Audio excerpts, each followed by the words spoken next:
Hello दोस्तों, स्वागत है आपका विद्या स्मार्ट कोचिंग क्लासेस में।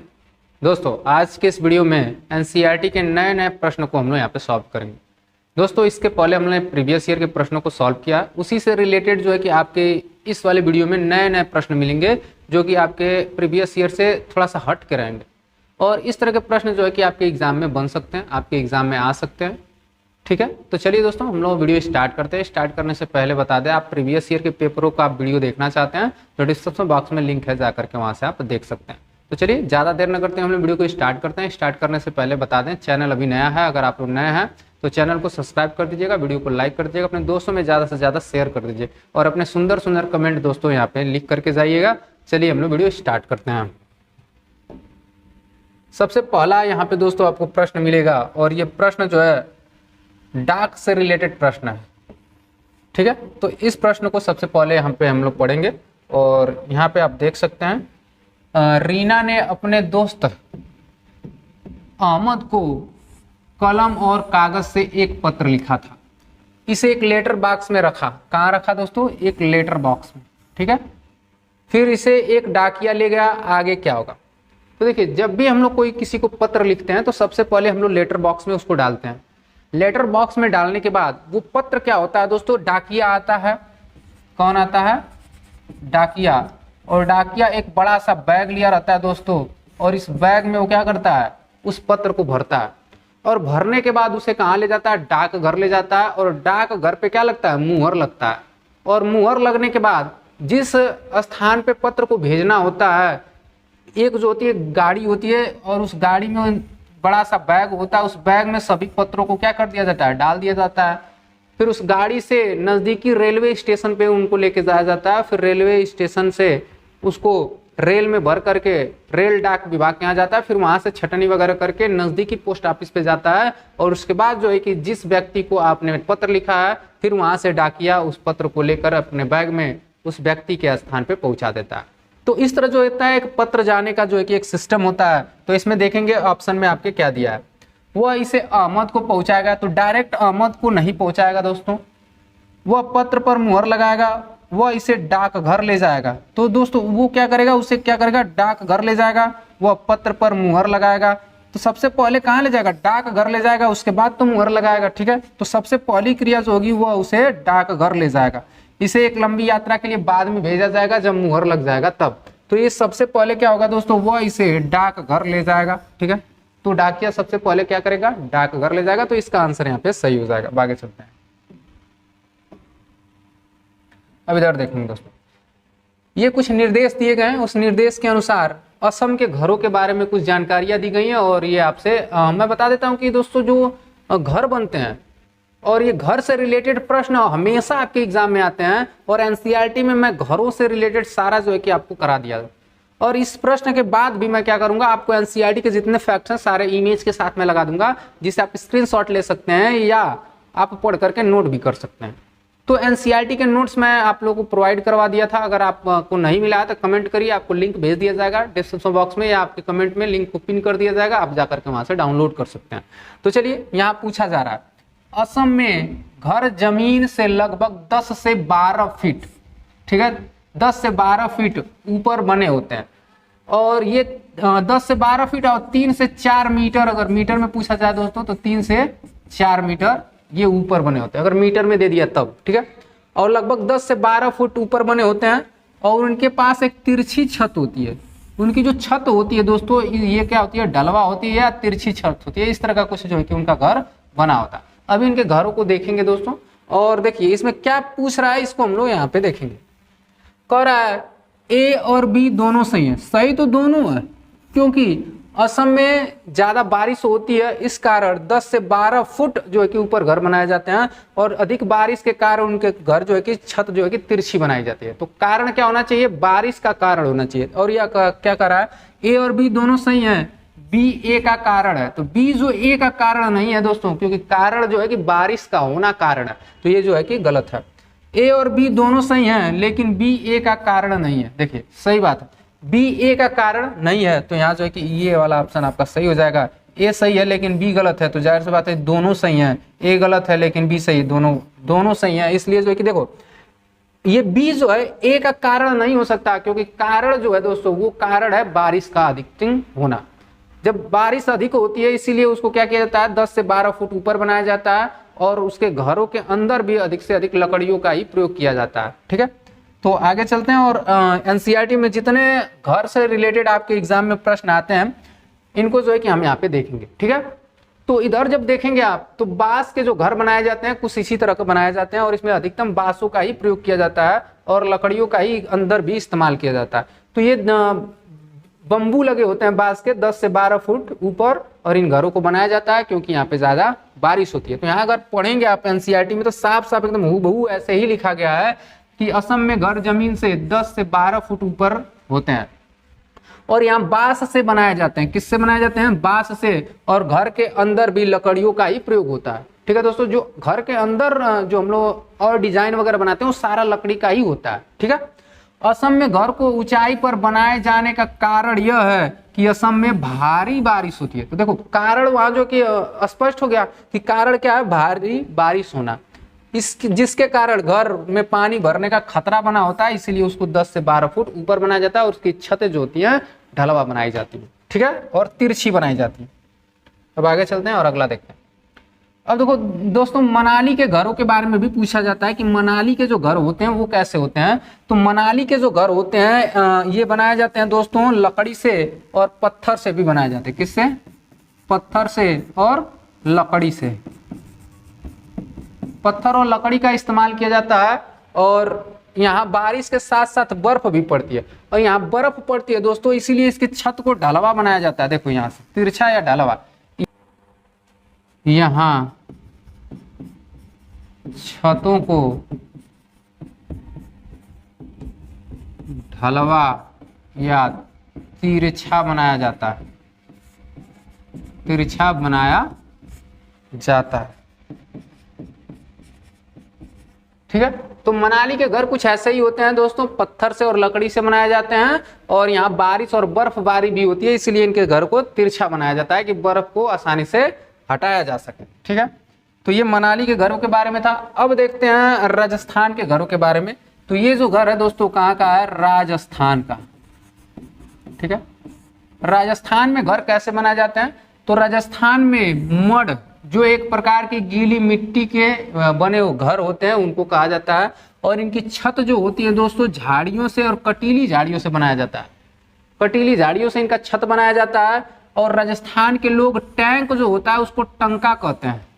जो टैंक होता है उसे क्या कहते हैं? टंका कहते हैं। और राजस्थान के लोग अपने घर के आंगन में गड्ढा बनाते हैं। और गड्ढा क्यों बनाते हैं? तो राजस्थान लोग छत का ढलानदार बनाते हैं जिससे वह बारिश के पानी को इकट्ठा करते हैं और उनका उपयोग दैनिक जीवन में करते हैं, जैसे बर्तन धोने के लिए, पशुओं को पिलाने के लिए, इस तरह का जो है कि अलग अलग कामों के लिए ये पानी को इकट्ठा करते हैं और इकट्ठा करके ये अपना काम चला लेते हैं। तो इस तरह का जो है कि राजस्थान के घरों के बारे में विशेषता है, ये आप लोग याद रख लीजिएगा।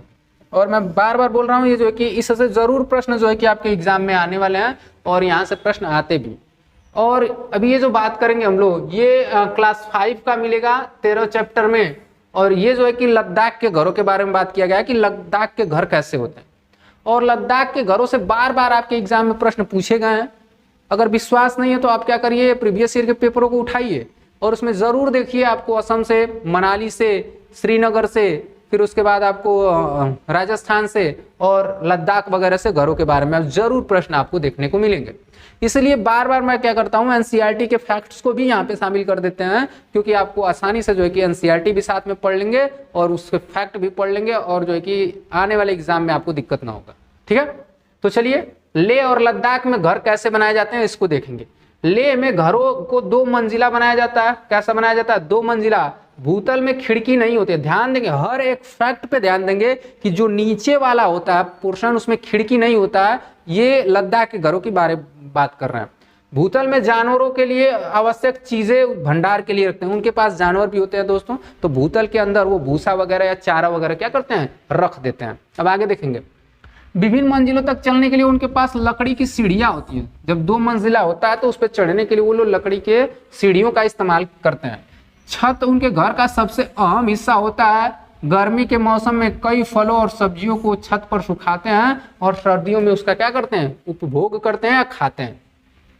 घर पत्थरों से बने होते हैं जिन्हें एक के ऊपर एक रख के बनाया जाता है। इन घरों की दीवारें मिट्टी और चूने की मोटी परत से ढकी होती है। क्या करते हैं, चूने से और मिट्टी की परत से उसको क्या कर देते हैं, ढक देते हैं, जैसे लीप देते हैं कहा जाता है। घर अंदर एक छप्पर जैसा लग रहा था जिसमें ढेर सारी घास रखी थी, और जो घर था वो छप्पर जैसा था और उसमें बहुत सारी घासों को तह पे तह रख करके बनाया गया था। एक सपाट मजबूत छत बनाने के लिए मोटे पेड़ के तनों का उपयोग किया जाता था। और देखिए दोस्तों, यहाँ जो छत बनाई जाती है मोटे मोटे लकड़ी के बूटे या तनों से मिला करके छत को बनाया जाता है, और घास फूस यानी छप्पर लगाए जाते हैं घासों पे। ठीक है, तो ये जो था दोस्तों किस घर के बारे में बात की गई थी, लद्दाख के घरों के बारे में। ठीक है, अब बात करेंगे हम लोग दोस्तों, इधर जो कि अगला लिख मिलेगा आपको कश्मीर के या श्रीनगर के घर। कहाँ के, श्रीनगर। पहले श्रीनगर के घरों के बारे में देखते हैं, उसके बाद जो है कि कश्मीर के घरों के बारे में देखेंगे। यहाँ जो श्रीनगर में दोस्तों बाहर से लोग आते हैं वो हाउस बोट में रहते हैं। कहाँ रहते हैं, हाउस बोट में, यानी नाव वाला घर में रहते हैं। ठीक है, और ये हाउस बोट जो होते हैं दोस्तों 80 फीट होते हैं। ये जो हाउस बोट आपको दिख रहा होगा ये लगभग कितना होता है, 80 फीट होता है। ठीक है, ये 80 फीट होता है, ये फैक्ट है, आप याद रखेंगे। और 8 से 9 फुट इसकी चौड़ाई होती है। चौड़ाई इसकी कितनी होती है, 8 से 9 फुट। ठीक है, चौड़ाई इसकी 8 से 9 फुट होती है। और देखेंगे इधर बोट की तरह बने लकड़ी के डोंगे भी पानी में तैरते रहती हैं। देखिए ये लकड़ी की इस तरह की कुछ डोंगे बनी होती हैं और वो पानी में हमेशा तैरती रहती हैं। और ये श्रीनगर की डल झील में, अब पूछेगा डल लेक कहाँ है, चाहे डल झील कहाँ है, तो वो झेलम नदी में दोस्तों ये डल झील है और श्रीनगर में है। और इनमें कई तरह के डोंगे रहती हैं और इसमें कई परिवार डोंगों में रहता है। ठीक है, और ये मकान की तरह इनके होते हैं। फिर आगे देखेंगे, हाउस बोट और कई बड़े घरों की अंदर की छत पर लकड़ी की एक सुंदर नक्काशी कर, देखो ये एक प्रकार की लकड़ी की नक्काशी की जाती है बोटों के अंदर, यानी हाउस बोट जो होता है उसके अंदर एक खूब सुंदर सा नक्काशी करते हैं और उस नक्काशी को खत्म बंद कहते हैं। क्या कहते हैं, खत्म बंद कहते हैं। वो डिजाइन खत्म बंद कहलाता है, जो जिग्सा पजल जैसा होता है। कैसा दिखता है, जिग्सा पजल जैसा दिखता है। और इस डिजाइन को क्या कहते हैं, खत्म बंद कहते हैं। ये अपने दिमाग में आप लोग बैठा लीजिएगा। और इस तरह से है कि श्रीनगर के घरों के बारे में पूछा जाए तो बताना हाउस बोट और डोंग में लोग वहां रहते हैं। अब देखेंगे यहाँ जो बात करेंगे हम लोग कश्मीर के घरों के बारे में बात करेंगे। कश्मीर के घर कैसे होते हैं इसके बारे में बात करेंगे। तो यहाँ देखेंगे पत्थरों को काट कर एक के ऊपर एक रख कर बनाए गए घर जो मिलते हैं वो कहाँ मिलते हैं, कश्मीर में मिलते हैं। पत्थरों के ऊपर मिट्टी की पुताई की जाती है। किसकी पुताई की जाती है, मिट्टी की। और लकड़ी का भी इस्तेमाल किया जाता है। इन घरों का छत ढलवा होता है। देखिए इनके घर जो होते हैं ढलवा होते हैं। इसके अलावा अभी हम लोग लेह लद्दाख के घर पढ़े हैं, तो लेह लद्दाख के घर दोस्तों सपाट होते हैं। ये आप अपने दिमाग में बैठाइएगा क्योंकि आपके एग्जाम में प्रश्न फंसाता है। कहेगा कि लेह लद्दाख के घर जो होती है ढलवा होती है, तो गलत हो जाएगा क्योंकि हम लोग पढ़े हैं उसके घर छत जो होते हैं सपाट होते हैं। ठीक है, और इधर देखेंगे यहाँ के पुराने घर की खासियत यह है कि पत्थर, ईंट और लकड़ी को मिलाकर बनाना। ये जो पुराने घर होते हैं पत्थर, ईंट और लकड़ी को मिलाकर बनाए जाते हैं। और घरों के दरवाजों और खिड़कियों पर डिजाइनदार मेहराब बने होते हैं। देखिए ये जो खिड़कियां होती हैं इस तरह की एक डिजाइन जो होती है दोस्तों, इसे मेहराब बोला जाता है, मेहराब। ठीक है, ये जो है कि दरवाजों पर और खिड़कियों पर एक डिजाइन बनी होती है। इस समय भी लोग उस डिजाइनों को प्रयोग करते हैं। ठीक है, उसमें जंगला वगैरह लगा दिया जाता है, तो वो डिजाइन जो होती है मेहराब कहलाती है जब कश्मीर में यूज होते हैं तो। और एक बाहर की तरफ जो खिड़की निकली होती है दोस्तों, आगे खिड़कियों की एक खासियत होती है, बाहर की तरफ जो है कि खिड़कियां जो होती हैं उभरी होती हैं, जिसे डब कहा जाता है। कहा जाता है डब। जैसा कि आप देख सकते हैं जालीदार खिड़कियां होती हैं और जो कि बाहर की तरफ नज़ारा देखने के लिए लोग प्रयोग करते हैं, जिसे आप क्या कहते हो, डब कहते हैं। तो ये कश्मीर के घरों के बारे में दोस्तों ये जानकारी थी और इसको जो है कि आप लोग याद रखेंगे। और चलिए आगे चलते हैं और तीसरा प्रश्न यहाँ पे देखते हैं। और गंगा नदी और ब्रह्मपुत्र नदी के अलवण जल में सूसी पाई जाती है। सूसू की एक प्रजाति है। तो देखिए जो सूसू है दोस्तों ये एक प्रजाति है, और किसकी प्रजाति है इसी के बारे में बताना है। कछुआ की प्रजाति है, गलत। शैवाल की प्रजाति है, गलत। मछली भी नहीं। ये जो एक डाल्फिन की प्रजाति है। किसकी प्रजाति है, डाल्फिन की। और डाल्फिन को दोस्तों 2009 में डाल्फिन को 2009 में राष्ट्रीय जलीय जीव के रूप में इसको घोषित किया गया। राष्ट्रीय जलीय जीव, इसको भारत का राष्ट्रीय जलीय जीव दोस्तों 2009 में घोषित किया गया। और ये गंगा के मीठे जल में पाए जाती हैं। किसके? गंगा के मीठे जल में। मीठे जल यानी अलवण जल, यहां देख रहे हैं अलवण जल जिसमें नमक न हो, उसमें जो है कि ये हमारी गंगा डॉल्फिन पाई जाती है। और इसका जो संरक्षक क्षेत्र है दोस्तों, यानी ये जो पाई जाती हैं गंगा में पाई जाती हैं, और भारत की जो गंगा नदी है उसी में हमारी डॉल्फिन पाई जाती है। और डॉल्फिन से रिलेटेड जो है कि आपको प्रश्न बता देते हैं, और जो इससे कुछ और प्रश्न आया तो उसको जो है कि यहाँ से देखेंगे तो इसका आंसर ये हो जाएगा। और इससे रिलेटेड जो है कि और जानकारी आपको यहाँ पे दिखा देते हैं। देखिए, इसका वैज्ञानिक नाम अगर पूछा जाए दोस्तों तो प्लैटानिस्टा गंगेटिका। इसका जो वैज्ञानिक नाम है वो है प्लैटानिस्टा गंगेटिका। ये जो है कि आपके एग्जाम में नहीं पूछेगा, क्योंकि मुझे 100% चांसेस हैं कि ये नहीं पूछे जाएंगे। ये सब जो इंपॉर्टेंट हो जाते हैं ये यूपी टेट के लिए इंपॉर्टेंट हो जाते हैं। और जो है कि उधर स्टेट टेट होते हैं, जो स्टेट के टेट होते हैं दोस्तों, उसमें जो है कि इस तरह के प्रश्न पूछ लिए जाते हैं। लेकिन एनसीईआरटी में जो केवल एनसीईआरटी से जो रिलेटेड होते हैं उसी को प्रश्न को पूछे जाते हैं। और इनको जो है कि 2009 में राष्ट्रीय जलीय जीव घोषित किया गया था। यह गुवाहाटी का आधिकारिक पशु है। देखिए, अगर ये क्या है, अगर डॉल्फिन जो है ये गुवाहाटी का ये ऑफिशियल क्या है, पशु है। ठीक है। और गंगा नदी के डॉल्फिन को आधिकारिक तौर पर 1801 में खोजा गया था। इस जीव को 1801 में खोजा गया था। और इसे दोस्तों वन्य जीव संरक्षण अधिनियम, वन्य जीव संरक्षण अधिनियम 1972 के तहत इसे दोस्तों संकटग्रस्त प्रजाति के अंतर्गत भी इसको रखा गया है। और इसको वन्य जीव संरक्षण अधिनियम के तहत इसको लिस्टेड किया गया है। इसको दोस्तों मारना और इसका शिकार करना क्या है, एक कानूनी अपराध है। ठीक है। तो इस तरह का जो है कि डॉल्फिन के बारे में सारी जानकारियां रही। अब जो है कि इसको देख लीजिएगा, याद कर लीजिएगा। अब आगे चलते हैं।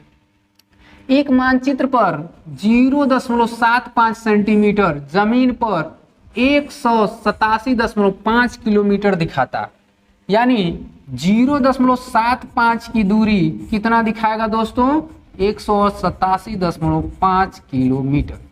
क्लियर है। अब देखिए, यदि दो शहर वास्तव में जमीन पर 3500 किलोमीटर की दूरी पर हैं तो मानचित्र पर इसके बीच की दूरी क्या होगी। देखिए, एक जो दोस्तों पैमाना बनाया जाता है और इस पैमाने पर ही नक्शे पे दूरियां मापी जाती हैं। तो 0.75 को दिखा रहा है कि 187.5 किलोमीटर होता है। तो हम लोग देखेंगे 1 सेंटीमीटर, ये सेंटीमीटर में है। ठीक है। तो हम लोग 1 सेंटीमीटर का जब निकालेंगे दोस्तों तो ये 187.5 बटे 0.75, तो 1 सेंटीमीटर बराबर दोस्तों आएगा आपका 250 किलोमीटर। कितना आएगा, 250 किलोमीटर। और ये 250 किलोमीटर दोस्तों 1 सेंटीमीटर बराबर आएगा। और यहाँ जो देखेंगे जब इसमें नापते हैं तो 3500 किलोमीटर की दूरी हमको नापना है। तो 3500 किलोमीटर का जब हम लोग यहाँ पे नापेंगे तो 3500 बटे 250। चलो यहाँ कटा देते हैं। ये जो है कि 3500 की दूरी कितनी दिखाएगी, 350 बटे 25। अब इसको और जो कि दोस्तों कटा देते हैं, 5 सत्ते 35, 5 पचे 25, 14 5 70, यानी 14 किलोमीटर, सॉरी 14 सेंटीमीटर। कितनी दूरी दिखाएगी, 14 सेंटीमीटर की दूरी दोस्तों दिखाएगी। ये 3500 किलोमीटर को मैप पे जब हम लोग नापेंगे तो वो 14 सेंटीमीटर की दूरी दिखाएगी। और ये जो है कि आपका आंसर जो हो जाएगा ये बी नंबर का हो जाएगा। ठीक है। जब दोस्तों 0.75 सेंटीमीटर में 187 किलोमीटर दिखाता है तो हम लोग 1 सेंटीमीटर में निकालेंगे तो 250 किलोमीटर निकलेगा। और उसी 250 से भाग दे देंगे तो कितना सेंटीमीटर में आ जाएगा, 14 सेंटीमीटर में आ जाएगा, क्योंकि ये 1 सेंटीमीटर बराबर 250 किलोमीटर है। इसलिए यहाँ जो है कि आपका आंसर कौन सा हो जाएगा, बी वाला आंसर सही हो जाएगा। ठीक है। इस तरह के प्रश्न जो है कि आपके एग्जाम में आते हैं तो उसको आप लोग देख लीजिएगा। और देखिए, गलत मिलान का चयन करना है। ठीक है। इसमें कौन सा गलत है इसी को चुनाव करना है। बेलक्रो जो है दोस्तों जॉर्ज मरेस्टल ने 1941 में खोजा था। कब, 1941 में। एक समय की बात है जब ये बेलक्रो जो खोज करने वाले जॉर्ज मर्स्टल थे, ये अपने कुत्ते के साथ सैर पे गए थे और सैर से जब वापस लौट के आए थे अपने कपड़ों पे और कुत्ते के शरीर पे एक पदार्थ को चिपका हुआ इन्होंने देखा। उसके बाद इन्होंने देखा कि ये कैसे चिपके हुए हैं, तो इनको झट से एक सूक्ष्मदर्शी निकाला और इसको देखने का प्रयास किए और उन्होंने देखा कि इनमें हुक जैसी संरचना होती है और हमारे कपड़ों और बालों की रेशों में क्या फंसी हुई है। और इन्होंने प्राकृतिक से प्रेरणा लेकर के वेल्क्रो का आविष्कार किया। तो जॉर्ज मर्स्टल ने वेल्क्रो का आविष्कार किया, तो ये तो यहाँ पे सही हो जाएगा, लेकिन गलत मिलान को देखना है। क्रमागत उन्नति, देखिए क्रमागत उन्नति का मतलब है दोस्तों ये चार्ल्स डार्विन ने बताया था। जैसे जिराफ को इन्होंने बताया था कि पहले जिराफ क्या हुआ थे, छोटे छोटी उनकी गर्दन हुई थी, धीरे धीरे क्रमागत परिवर्तन हुआ और वो अपने पेड़ पे क्या उठा करके खाने लगे और धीरे धीरे क्रम में परिवर्तन हुआ और उनके जीन में जो किस तरह का परिवर्तन आ गया, इसे क्रमिक परिवर्तन कहते हैं। उसे कौन दिया था? चार्ल्स डार्विन ने। तो ये भी सही है। अब मलेरिया की बात करेंगे दोस्तों, तो मलेरिया परजीवी से फैलता है। इसको रोनाल्ड रॉस ने बताया था। किसने बताया था? रोनाल्ड रॉस ने। और रोनाल्ड रॉस ने ही सर्वप्रथम यह पता लगाया कि मच्छर के काटने से मलेरिया होता है और मलेरिया की दवा जो होती है दोस्तों सिनकोना वृक्ष की छाल से बनाई जाती है। तो ये वाला भी ऑप्शन सही है, लेकिन आंसर के रूप में जो है कि ये गलत है, यानी यही जो है कि आपका आंसर सही हो जाएगा, बाकी सब इसमें ये गलत हो जाएंगे। फैक्ट तो सही है लेकिन आंसर में जो सही निकलेगा आपका अनुकूलन, यानी Gregor John Mendel. Gregor John Mendel दोस्तों अनुवांशिकता के खोज किया था इन्होंने। ग्रेगर जॉन मेंडल जो थे अनुवांशिकता की खोज किए थे और ये दोस्तों बचपन में इनको पढ़ने में तो अच्छा लगता था, लेकिन जब इनका एग्जाम होने का टाइम होता था तो इनको बहुत डर लगता था। फिर ये सोचे कि मैं एक मंक बनूंगा और एक जो है कि मठ पर जा करके इन्होंने मटर के पौधे पर खोज किया और मटर की बहुत सारी प्रजातियों को उन्होंने बताया और उन्हीं को अनुवांशिकता का पिता माना जाता है, ग्रेगर जॉन मेंडल को। ठीक है, अब आगे चलते हैं और अगला देखते हैं। यहाँ कुछ सूचियां दी गई है, सूचियों को क्या करना है आपको मिलान करना। तो देखिए इस मिलान में हम लोग देखेंगे कि कौन कौन से हैं। साग जो होता है दोस्तों, यानी धनिया जो होता है साग के रूप में होता है। किसके रूप में होता है? साग के रूप में। तो ये लताएं जो होती हैं दोस्तों ये मटर के रूप में होती हैं और झाड़ियाँ जो होती है, गुलाब एक प्रकार का झाड़ी है और लतिकाएं जो है कि एक प्रकार का खीरा जो होता है लतिकाएं होती है। तो इस तरह दोस्तों देखेंगे तो आपका मिलान कौन सा हो जाएगा? ए का हो जाएगा आपका 2 और बी का हो जाएगा आपका 3 और सी का आपका हो जाएगा दोस्तों 1 और डी का आपका हो जाएगा कौन सा? 4। तो ऑप्शन में देखिए कौन सा ऑप्शन मिल रहा है? ए का 2 दोस्तों, ए का 2 और बी का 3, बी का 3, सी का 1 और डी का 4। इस प्रकार दोस्तों आपका पहला ऑप्शन ही यहाँ पे सही हो जाएगा। इसमें पूछ रहा है कि साग जो होती है, धनिया को साग भी कह सकते हैं और झाड़ी के रूप में आपका गुलाब होता है। आरोही लताएं जो होती हैं वो मटर की होती हैं और लतिकाएं जो होती हैं वो खीरा की लताएं होती हैं, खीरा की, जो एक स्थान से दूसरे स्थान तक जाती हैं। ठीक है, लताओं के रूप में। तो ये जो है कि ऑप्शन आपका नंबर ए यहाँ सही होगा। ठीक है, तो इस तरह के भी प्रश्न आपके एग्जाम में बन सकते हैं। और ये देखिए बहुत ही अच्छा प्रश्न है दोस्तों, प्रकाश संश्लेषण को प्रभावित करने वाला कारक पूछ रहा है कि प्रकाश संश्लेषण को कौन प्रभावित करता है। तो सबसे पहले जानेंगे प्रकाश संश्लेषण क्या होता है दोस्तों। तो प्रकाश संश्लेषण दोस्तों ये होती है पौधे द्वारा प्रकाश संश्लेषण की प्रक्रिया होती है और प्रकाश संश्लेषण की प्रक्रिया द्वारा पौधे अपना क्या करते हैं? भोजन बनाते हैं।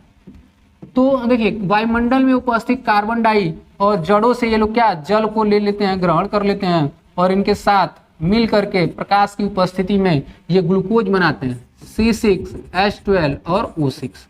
ये ग्लूकोज का रूप लेकर के ये लोग भोजन के रूप में इस्तेमाल करते हैं और ऑक्सीजन को क्या करते हैं? यहाँ से मुक्त करते हैं। और यही प्रक्रिया पूरी क्या कहलाती है? ये पूरी प्रक्रिया कहलाती है प्रकाश संश्लेषण। और ये प्रकाश संश्लेषण किससे प्रभावित होते हैं, इसी को आपको यहाँ पे देखना है कि ये किस किस से प्रभावित होते हैं। तो दोस्तों अगर प्रकाश नहीं रहेगा तो प्रकाश संश्लेषण की प्रक्रिया नहीं होगी और सांद्रता भी चाहिए और तापमान भी चाहिए। ये सारे जो है कि फैक्ट निर्भर करते हैं प्रकाश संश्लेषण की प्रक्रिया में। तो प्रकाश, तापमान और सांद्रता। तो यहाँ जो है कि आपका आंसर कौन सा हो जाएगा? ए, बी और सी। ठीक है, चलिए अब अगला प्रश्न देखते हैं।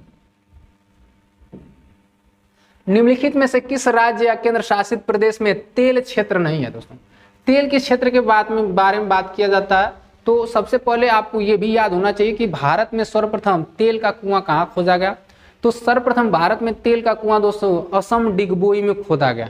ठीक है, और सबसे ये भी पूछा जाता है कि भारत में सबसे बड़ा जो है कि अपघट्य तेल कारखाना चाहे तेल का कुआं कहाँ है, तो वो बॉम्बे हाई मुंबई में पड़ता है। बॉम्बे हाई मुंबई से कुछ किलोमीटर दूर है, उसको भी हम लोग फैक्ट के रूप में देखेंगे, ठीक है। तो यहाँ देखेंगे दोस्तों, तो अगर विकल्पों में देखेंगे तो पश्चिम बंगाल का भी एक जो है कि क्षेत्र होता है, एक कुआं क्षेत्र है, तेल का क्षेत्र है, और बॉम्बे हाई भी जो दोस्तों तेल का क्षेत्र है।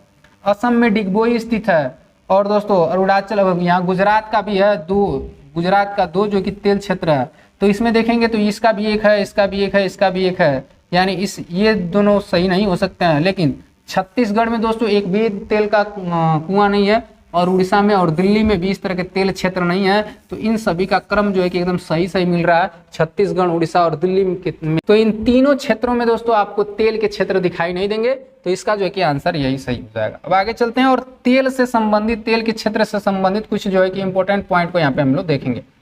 पश्चिम बंगाल का जो क्षेत्र है दोस्तों, अशोकनगर, ठीक है, पश्चिम बंगाल में अशोकनगर है, वहां से तेल जो है कि निकाला जाता है। और मुंबई के पश्चिमी तट से 176 किलोमीटर दूर भारत का सबसे बड़ा अपघट्य तेल क्षेत्र है, जिसे बॉम्बे हाई के नाम से जाना जाता है, ठीक है। और असम का जो डिगबोई क्षेत्र है दोस्तों, इसको 1800 सितंबर में भारत का पहला तेल कुआं खोजा गया। यहाँ पे सबसे पहला तेल कुआं खोदा गया, जो 1889 सितंबर में खोजा गया। और गुजरात के जो तेल कारखाने हैं, यानी जो तेल के कुएं हैं, दो क्षेत्रों में बांटे गए हैं, एक कलोल और एक अंकलेश्वर। तो गुजरात में दो क्षेत्र पाए जाते हैं, कलोल और अंकलेश्वर, ठीक है। तो इस तरह जो है कि तेल से रिलेटेड संबंधित प्रश्न जो है कि आप यहाँ पे देख लेंगे, और इसका स्क्रीनशॉट अगर लेना चाहते हैं तो इसका स्क्रीनशॉट आप ले करके नोट कर सकते हैं। अब अगला देखेंगे, वन्य संरक्षण अधिनियम। वन और उसके संसाधनों के संरक्षण को सुनिश्चित करता है। इस अधिनियम के बारे में कौन सा कथन सही नहीं है? देखिए, सही नहीं पूछ रहा, यानी वन्य जीव संरक्षण अधिनियम से आपको प्रश्न पूछ रहा है। वन्य संरक्षण यानी वन के संरक्षण से, वन्य जीव संरक्षण नहीं दोस्तों, वन्य जीव संरक्षण और वन्य संरक्षण एक अलग है, और वन नीति एक अलग है। तो ये अलग अलग पॉइंट है। तो वन संरक्षण अधिनियम के तहत आपको क्या नहीं करना चाहिए, इसी में आपको दिया है, इसमें से आपको निकालना है, फाइंड आउट करना, ठीक है। तो अगर बात करें दोस्तों, तो वन संरक्षण अधिनियम जो पारित हुआ था, वन संरक्षण अधिनियम 1980 को पारित हुआ था। कब हुआ था? 1980 को। और ये दोस्तों 25 अक्टूबर को हुआ था, 25 अक्टूबर 1980 को इस अधिनियम को पारित किया गया था, और इसे संवैधानिक का एक भाग माना जाता है। इसको संविधान में ऐड कर दिया गया, और सभी भारतीयों को इसके कर्तव्य का पालन करना होगा। अगर वन्य जीव संरक्षण अधिनियम पूछा जाए, वन्य जीव संरक्षण अधिनियम, अगर वन्य जीव संरक्षण अधिनियम पूछे दोस्तों, तो ये 1972, ठीक है। और वन संरक्षण अधिनियम जो है 1980 है। ये क्या करता है, इसमें आप जीवों को मार नहीं सकते, और इस वाले में वन्य संरक्षण अधिनियम में आप पेड़ों की कटाई को नियंत्रित करना है, पेड़ों को ज्यादा से ज्यादा नहीं काटना है। तो ये वाला ऑप्शन तो सही है। अधिनियम में उल्लंघन का मानने में दंड है, सही बात है दोस्तों। अगर इस अधिनियम को आप उल्लंघित करते हैं, तोड़ते हैं, तो आपको दंड दिया जाएगा। अगर आप वनों को काट रहे हैं तो आपको क्या दंडित किया जा सकता है, भारतीय संविधान के अनुसार। और 25 अक्टूबर 1981 को लागू किया गया था, तो नहीं दोस्तों, इसको जो लागू किया गया था 25 अक्टूबर 1980 को लागू किया गया था, इसलिए नहीं पूछा है। तो नहीं वाले में जो आपका आंसर होगा, ये इस वाला सही होगा। ये विकल्प तो सही है, लेकिन इसमें जो सही होगा ये आपका बी वाला ऑप्शन सही होगा, क्योंकि नहीं वाला पूछ रहा है। तो ये अक्टूबर आपके 80 में लागू हुआ था।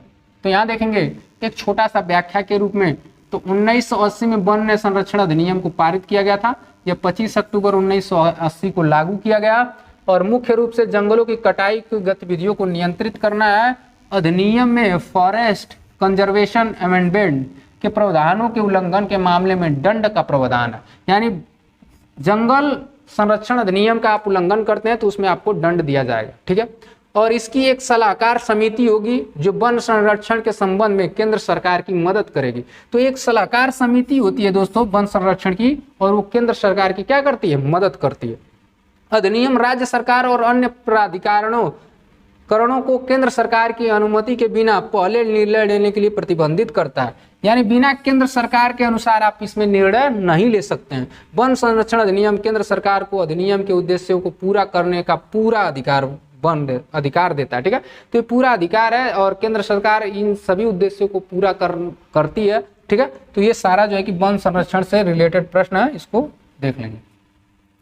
अब यहाँ जो दोस्तों हम लोग अगले प्रश्न को देखने से पहले एनसीईआरटी में इस तरह के कुछ प्रश्न मैं करवाया था कि ये सोने का जो है कि एक काल को अगर घड़ियों में बांटा जाए और 2-2 घंटे को करके बांटा जाए तो इस तरह को जो कि 12 खाने प्राप्त होते हैं। अगर 24 घंटे को बांटा जाए तो एक खाना 2 घंटे का होगा, एक खाना 2 घंटे का होगा। और जो रंगा वाला भाग है, इस तरह का जो मैं ब्लैक कर रहा हूँ या रेड कर रहा हूँ, ये सारे जो है कि रंगे वाले भाग को दर्शाता है और इससे जो है कि सोने की दिखाती है स्थिति।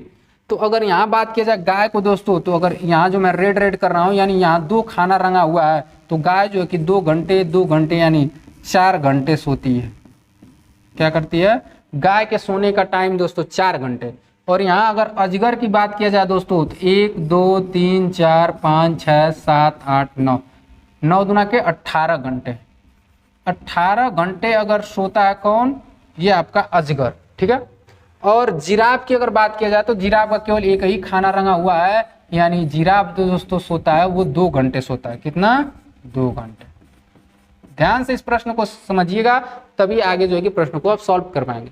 अगर बिल्ली की बात किया जाए तो दोस्तों, तो 2 2 4 2 6 2 8 2 10 2 12 घंटे। बिल्ली जो क्या करती है, 12 घंटे सोती है और 12 घंटे अपना दैनिक कार्य करती है। अगर बात करें दोस्तों स्लॉथ की, तो स्लॉथ जो था, स्लॉथ को आपको बताया था कि लगभग 17 घंटे क्या करता है, 17 घंटे पेड़ से उल्टे लटके होते हैं, यानी 17 या लगभग अगर 18 घंटे भी दिए हों तो आप आंसर को सही मारेंगे। स्लॉथ को 18 घंटे या 17 घंटे तक पेड़ पे उल्टा लटक करके सोता है। अब चलते हैं इससे रिलेटेड जो है कि आपके आगे प्रश्न जो देंगे उसको आप यहाँ पे सॉल्व करेंगे। अगर जिराफ की बात किया जाए तो दोस्तों, तो अभी हम लोग देखते हैं जिराफ जो है 2 घंटे सो रहा था। और स्लॉथ की अगर बात करें तो स्लॉथ 18 घंटे और अजगर भी दोस्तों 18 घंटे सोते हैं। अगर बिल्ली की बात किया जाए तो बिल्ली का अभी जो आया था दोस्तों 12 घंटे आया था और गाय का हमने देखा था 4 घंटे गाय जो होती है सोती है। ठीक है, तो इस तरह का जो है कि आप ऑप्शन में आप देख करके मिला सकते हैं, जो कि ए का आपका सही गया 3, ए का सही है 3। तो देखिए इसमें भी 3 सही है। और यहाँ स्लॉथ का देख लीजिए 18 घंटे यानी सी का 4, तो सी का 4 इसमें भी है, इसमें भी है, और ए का 3 इसमें भी है, इसमें भी है। तो और देखेंगे बिल्ली का देखेंगे 12 घंटे यानी डी का दोस्तों 2 होना चाहिए और डी का 2 केवल 2 वाले में सही है। तो इसका आंसर जो है कि ऑप्शन नंबर 3 यहाँ पे हो जाएगा। तो ये जो है कि इस तरह से सोने से रिलेटेड भी प्रश्न आपके एग्जाम में आते हैं। और हम जो एग्जाम दिए थे 2021 वाले में, तो उसमें भी इस तरह के प्रश्न जो है कि हमारे एग्जाम में आए हुए थे। सोने से रिलेटेड प्रश्न पूछा गया था और पूछा गया था कि जिराफ कितने घंटे सोता है। अब यहाँ देखेंगे 11 नंबर प्रश्न को। मनु अहमदाबाद से कोचीन जा रहे थे। ठीक है, उनकी ट्रेन मडगांव में रुकी। ठीक है, मडगांव पहुंचते समय आप उनसे क्या देखने की उम्मीद रखेंगे? तो देखिए मडगांव जो है दोस्तों ये गोवा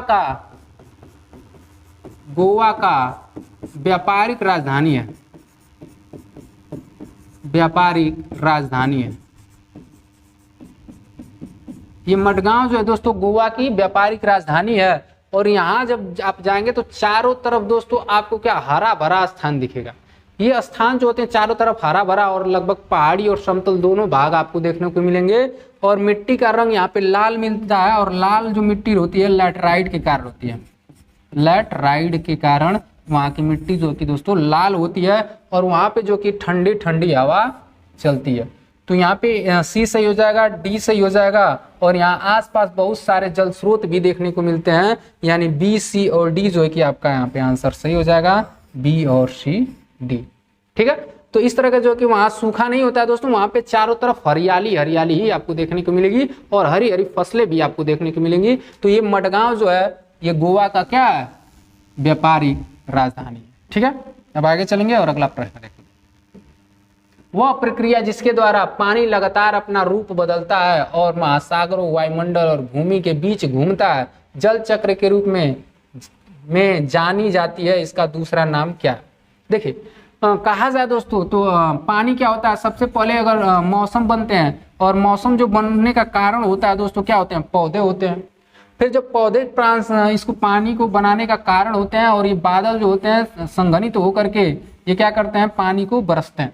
और पानी जो होता है दोस्तों जाकर के नदियों में इकट्ठा हो जाता है। कहाँ इकट्ठा हो जाता है? नदियों में।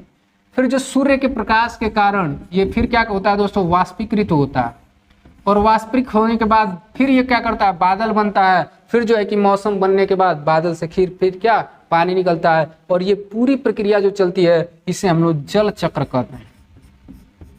क्या कहते हैं? जल चक्र कहते हैं। तो आंसर आपको मिल गया होगा, क्या कहते हैं इसको? जल चक्र कहते हैं। तो यहाँ पे आंसर आपका क्या हो जाएगा? बी वाला ऑप्शन यहाँ पे सही हो जाएगा। ये जल चक्र होता है, क्योंकि जल का बार बार जो है कि चक्रण होता है, और बार बार बादल बनना, बारिश होना, फिर बादल बनना, बारिश होना, इस तरह के जो कारण होते हैं वो जल का चक्र होता है, जलीय चक्र कहलाता है। ठीक है, अब चलेंगे आगे।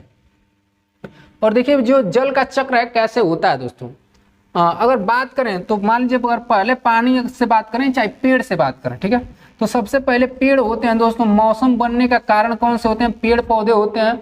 इसलिए भारत सरकार जो है कि पेड़ों को बचाने के लिए अधिनियम लाई, जिसे वन्य संरक्षण अधिनियम 1980 के नाम से जाना जाता है। ये 25 अक्टूबर 1980 को लागू हुआ, और इसके कारण वनों को आप काट नहीं सकते हैं, इसलिए अधिक से अधिक पेड़ भी लगाएं दोस्तों, क्योंकि पेड़ जो है कि हम लोग को बहुत सारी सुविधाएं प्रदान करता है। अब यहाँ से जो है कि दोस्तों ये क्या करेगा? मौसम बनाने के लिए उत्सुक होगा। ठीक है, और पेड़ के कारण ही क्या करते हैं? मौसम बनते हैं। तो सबसे पहले क्या होगा दोस्तों? ये पानी जो है, पानी का वाष्पीकरण होगा, एवोपरेशन होगा सूर्य के प्रकाश के कारण, और ये इससे क्या होंगे? बादल बनेंगे। क्या बनेंगे? संघनन प्रक्रिया से बादल बनेंगे। फिर संघनित होकर बादल क्या होंगे? बूंद के रूप में क्या होंगे? नीचे पानी को बरसाएंगे, और ये पानी पहाड़ों से होकर फिर नदियों में आएगा। फिर वही प्रक्रिया जो है कि वाष्पीकृत होकर के फिर बादल बनेंगे, संघनन की प्रक्रिया होगी, फिर जो है कि आपका फिर पानी वाष्पीकृत होगा। यानी ये जो पूरा चक्र चल रहा है इसी को हम लोग वाटर साइकिल कहते हैं या जलीय साइकिल कहते हैं, जलीय चक्र। ठीक है, तो इसको याद रखेंगे। अब ये 13 नंबर के प्रश्न को देखते हैं। बहुत पहले लोग अपने जानवरों और सामानों के कारवा के साथ लंबी यात्राएं करते थे। वे निम्नलिखित में से किसका उपयोग पानी पीने के लिए करते थे?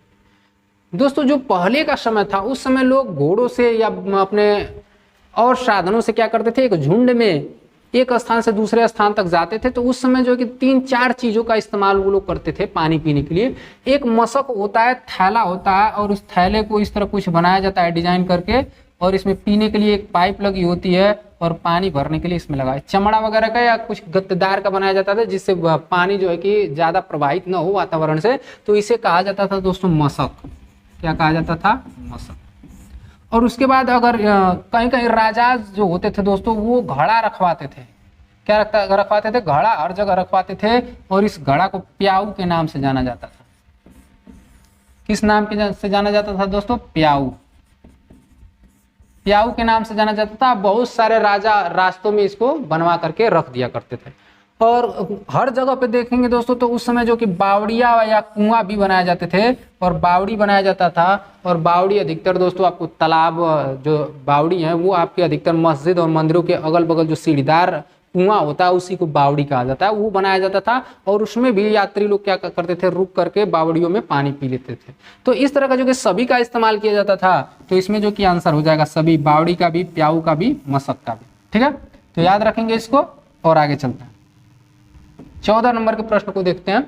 बिना सिले पहने जाने वाले कपड़ों का समूह है। और देखिए दोस्तों इस समूह में, इस कपड़ों के समूह में कौन से ऐसे समूह हैं जो बिना सिल करके पहनते हैं? जैसे ये शर्ट है तो इसको दोस्तों सिला गया होगा, चाहे ये जो टी शर्ट है इसको सिला गया होगा, और जो टोपी होती है उसको भी सिलते हैं। तो इसमें ऑप्शन देखेंगे, साड़ी जो है कि दोस्तों नहीं सिली जाती है, सही बात है, लेकिन कमीज को दोस्तों सिली जाती है और टोपी को भी सिली जाती है, तो ये ऑप्शन गलत हो जाएगा। पगड़ी नहीं सिली जाती है, सही है, साड़ी भी नहीं सिली जाती है, लेकिन कुर्ता दोस्तों सिला जाता है, तो ये वाला ऑप्शन भी गलत हो गया। टी शर्ट दोस्तों सिला जाता है, टोपी भी सिली जाती है, लुंगी नहीं सिली जाती है, तो ये ऑप्शन गलत हो गया। अब धोती है नहीं सिली जाती है, साड़ी भी नहीं सिली जाती है, पगड़ी भी नहीं सिली जाती है, यानी न सीने वाले कपड़ों का जो समूह है, डी वाला ऑप्शन आपका सही मिलेगा। तो ये जो है कि आंसर आपका क्या हो जाएगा? डी वाला यहाँ पे सही हो जाएगा। अगर दोस्तों आप अभी तक वीडियो को देख रहे हैं तो मैं आपसे रिक्वेस्ट कर रहा हूँ कि आप अपने वीडियो को दोस्तों में शेयर कर दीजिए। अभी तक वीडियोस को लाइक नहीं किया तो वीडियोस को लाइक कर दीजिएगा, और अपने दोस्तों में दोस्तों शेयर कर दीजिएगा। तो चलिए आज का जो है कि लास्ट प्रश्न को हम लोग यहाँ पे देखते हैं, और लास्ट प्रश्न देखते हैं कौन सा प्रश्न है। ठीक है, लास्ट प्रश्न है दोस्तों, निम्न से कौन सा जीवाश्म ईंधन है? ठीक है, और जीवाश्म क्या होते हैं दोस्तों, इसको सबसे पहले समझेंगे। करोड़ों वर्ष पहले पृथ्वी पे दोस्तों बड़े बड़े जानवर और पेड़ पौधे हुआ करते थे। ठीक है, ये पेड़ पौधे विशाल पेड़ पौधे थे। तो ये पृथ्वी अगर माना जाता है, एक जो अवधारणा है मानी जाती है कि पृथ्वी में उथल पुथल हुआ और सभी पेड़ पौधे जीव जंतु जो है कि पृथ्वी के अंदर दब गए। और इन करोड़ों वर्ष के बाद ये जो कि पदार्थ जो थे सड़ गल गए। क्या हो गए? सड़ गल गए। और सड़ने गलने से एक जो है कि रासायनिक अभिक्रिया उनके अंतर्गत हुई और वो जो कि जीवाश्म के रूप में जाना गया। और उसी जीवाश्म से हम लोग दोस्तों पेट्रोलियम, पेट्रोल, उसके बाद डीजल, मोबिल, ये अनेक तरह के जो कि ऊर्जा के साधन हम लोग यहाँ से प्राप्त करते हैं। तो उनमें से कौन सा प्राप्त नहीं किया जाता है, इसी को पूछा जा रहा है। तो दोस्तों जो कोयला बनता है, कोयला को जीवाश्म से ही पाया जाता है, जीवाश्म से बनता है, तो ये ऑप्शन सो सही नहीं होगा। पेट्रोलियम भी दोस्तों जीवाश्म से ही निकाला जाता है और प्राकृतिक गैसें जैसे एलपीजी, सीएनजी ये सब भी उसी से निकाली जाती हैं। लेकिन जो लकड़ी है दोस्तों, ये लकड़ी आपका जीवाश्म नहीं है, लकड़ी जीवाश्म से नहीं प्राप्त होता है, ये लकड़ी वनों से प्राप्त होती है। तो यहाँ जो आंसर आपका हो जाएगा यही सही हो जाएगा। ठीक है, तो ये रहा दोस्तों आपका आज का 15 प्रश्न और आशा करते हैं कि ये 15 प्रश्न आपके एग्जाम के लिए बहुत ही हेल्पफुल होंगे। और अभी तक दोस्तों मैं बता दूं, अगर चैनल को सब्सक्राइब नहीं किया तो प्लीज़ एक बार चैनल को सब्सक्राइब कर दीजिएगा और वीडियोस को लाइक कर दीजिएगा। अपने दोस्तों में इस वीडियो को जरूर शेयर कर दीजिए, अधिक से अधिक सपोर्ट बनाइए और अधिक से अधिक दोस्तों कमेंट करिए। मिलते हैं अगले वीडियो में नए वीडियो के साथ, तब तक लिए बाय बाय।